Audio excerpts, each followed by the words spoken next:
Before I start the video, I would like to give a massive shout out to my Patreons who have been supporting my channel.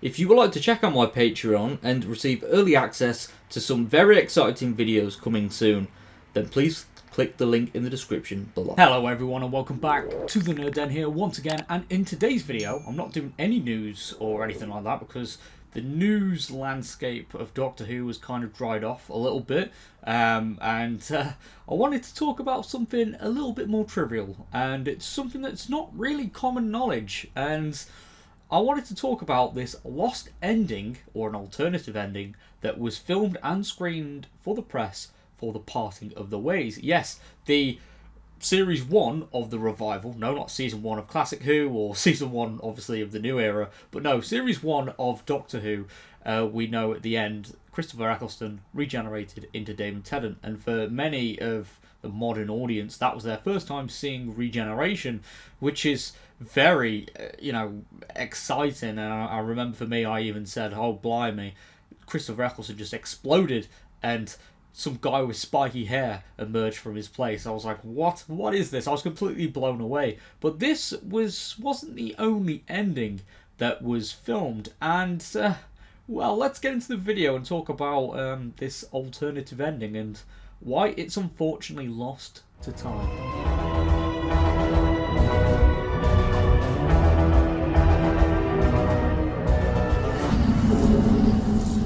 Okay, so thank you so much to the Lost Media Wiki for providing a description of this ending. There are other websites as well, but I just decided to click on this one. So, okay, the website is giving a premise for the parting of the ways and all that stuff. So, the departure of Eccleston was originally meant to be kept secret before it was announced to the public, and an alternative ending was filmed and was intended to be shown to the press, because it was originally believed that Christopher Eccleston was going to leave for the Christmas special. That was going to be his last episode, but unfortunately, with the way things were handled, his announcement was, his announcement of leaving was, I think it was like a few days after Rose had premiered, so right after his first episode, his departure was announced. That I don't really remember hearing that news at the time, because I was still surprised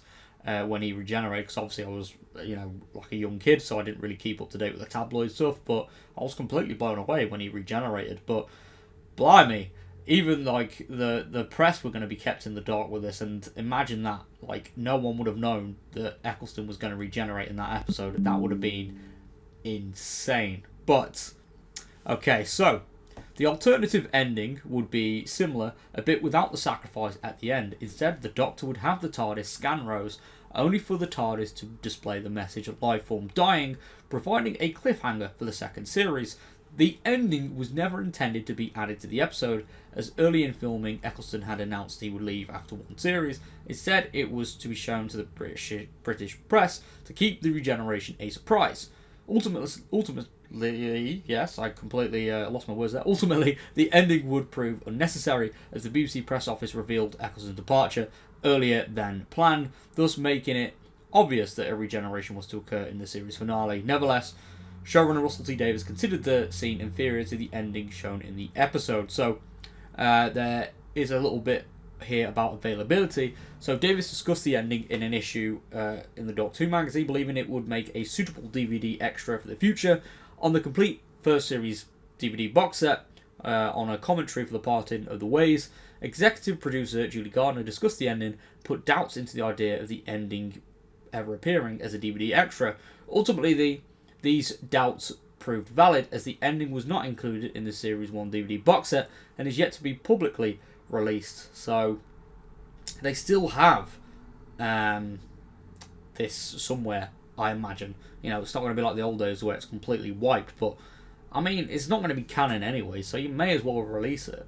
Now, whilst this ending certainly wouldn't be canon in the things with Doctor Who, because obviously it would be an alternative ending for, an episode that screened nearly 20 years ago. I think he said 10 years ago. No, time is moving a lot quicker than I am comprehending right now. But honestly, I think the best way of tackling this is to perhaps release this when they eventually get around to doing the collection box sets for the revival, for the modern era of Doctor Who. Well, it's not even called the modern era of Doctor Who now. The new Who era, the old Who era, whatever you want to call it. Yeah, Series 1, 2005. When they do the collection box set for that, and perhaps they could have Christopher Eccleston and Billy Piper doing Behind the Sofa and all that, and have some of the cast from Series 1 reacting to episodes. I would love that. But I think that would be the ideal time, because with the collection box sets already, there's loads of deleted scenes, loads of new commentaries and stuff like that, extensive behind the scenes, features and stuff. I feel like that would be the perfect time to release that ending. But to be honest, you could literally just upload it on YouTube for Doctor Who Day or something like that in November. It would certainly be an interesting thing to watch, and I would bloody love to watch it. But anyway, with that being said, thank you so much for tuning into today's video. If you are new around here, please click that like button and subscribe for more nerdy content, because I am trying to reach 10,000 subscribers, which I would love to reach by the end of the year. But let me know in the comment section down below, would you have liked to have seen Christopher Eccleston in a Christmas special? Because I feel like that would have been a nice treat, but I don't think it would have been the Christmas invasion that we got. I think it would have been a completely different story. Like, imagine Christopher Eccleston regenerating during the Cigarettes fight, and then turning into David Tennant, and then that incarnation winning the fight. Yeah, it probably wouldn't have been as impactful as the episode we got. But yeah, I'll see you all next time. Thank you very much for all the support. Take care. I love you all, and peace.